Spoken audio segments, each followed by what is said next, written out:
You may be surprised by my next statement.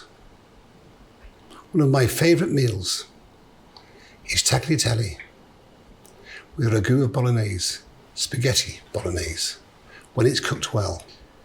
If I go through the filing cabinets of my mind,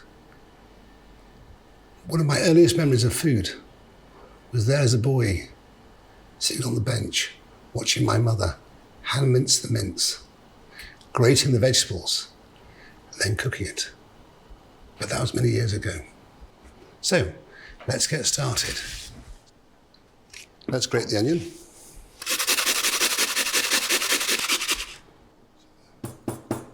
And the reason why we grate vegetables is so by the time the ragu is cooked, it's all dissolved away. So all of that flavour is in the bolognese. Grate your carrots. Once again, so they dissolve. But why do we fry a carrot? This time it's not to remove the acidity.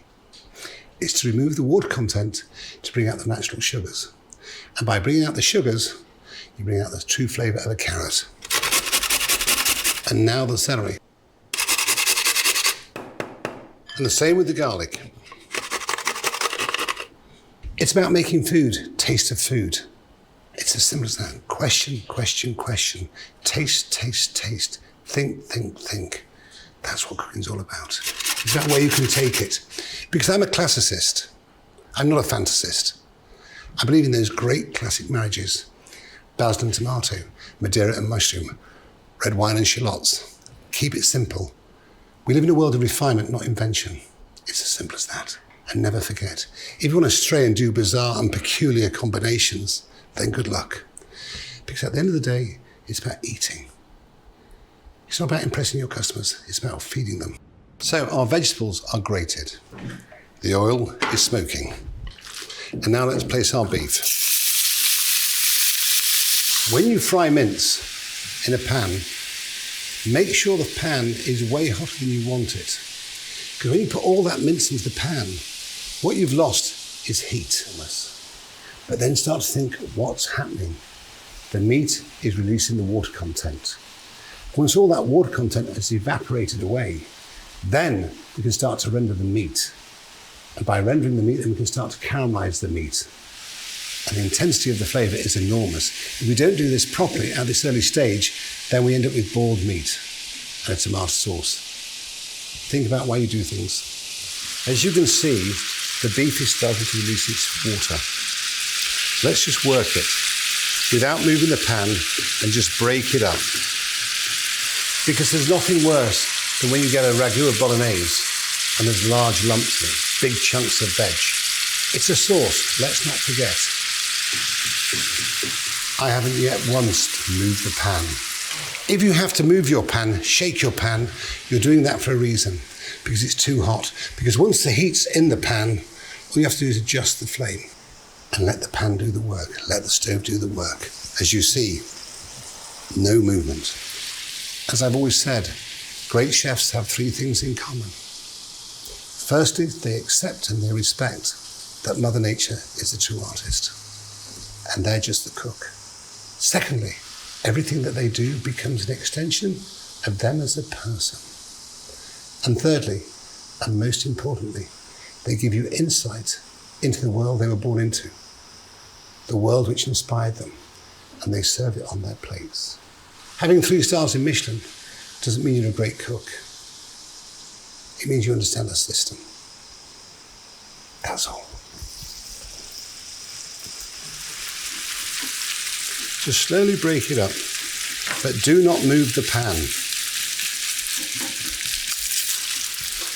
And what's amazing is when you use dry-aged beef and wet-aged beef, there's a massive difference. This is dry-aged, so the intensity of the smell of the meat is enormous. It's delicious.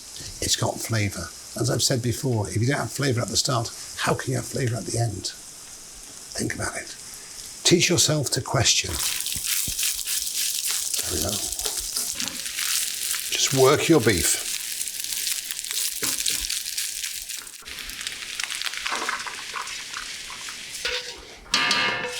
And the other secret is never wash a non-stick pan.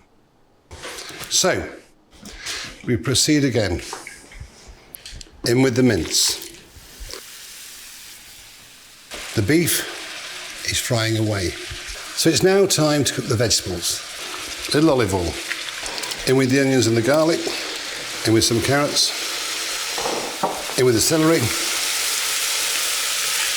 Fresh thyme. Bay leaf. Now, the same principle. Cook them gently and slowly to remove the water content. It's all about intensifying flavour, and the way you do that is by understanding and by method. Take your time, invest your time. Bring it down from the sides. Slowly work it. Most people just throw something in a pan and hope for the best. Consistency is born out of focus. And while you're working, question. Talk to yourself. Just question. What's happening? What's happening? Because the more you work with food, the more you understand food. It's very simple. I'll tell you a little story about my first week at Gavroche.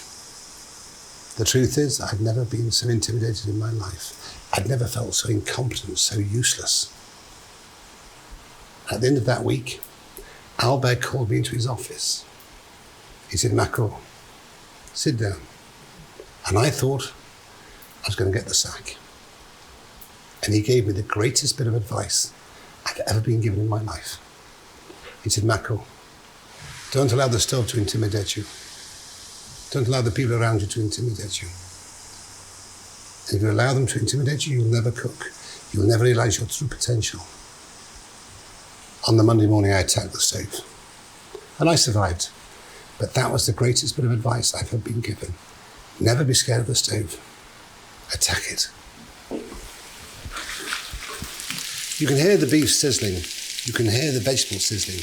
What does that tell me? The water content has been removed. And think about it, I didn't move the pan once. Listen, smell, taste. That's what it's all about. So what we're going to do now, we're going to have the mince. Work your vegetables through your mince. So now we're going to drain this one back into that. You may ask, why did I not pour this mince on top of the other? The simple reason is that's cooled down. We pour the fresh mince on top, the fat drains, and because the other has cooled down, it sets, so you're not getting rid of the fat. Then we add the mince.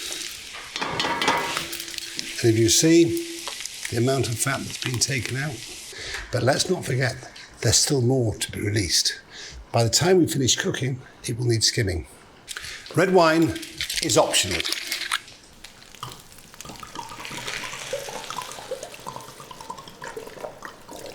And choose a decent bottle.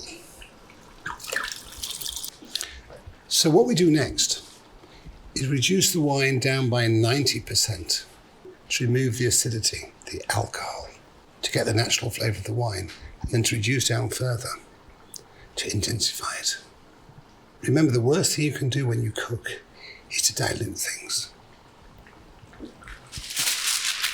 Take the silicone paper. Whenever I braise in the oven or cook sauces in the oven, I always use a cartouche.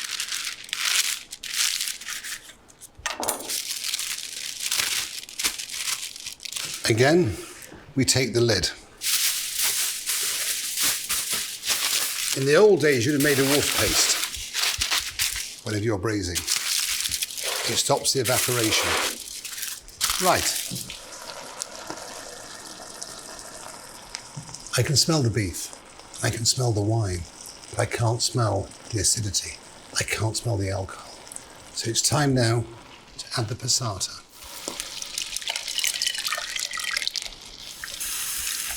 Just work it through. When it comes to using passata, you don't want passata with herbs, with garlic, just a plain passata.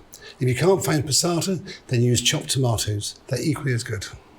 Again, when it's washed up on the sides, bring it back into the pan. So then, cartouche. We bring to the simmer. We place it in an oven at 140. We cook for 1 hour, 1 hour 15.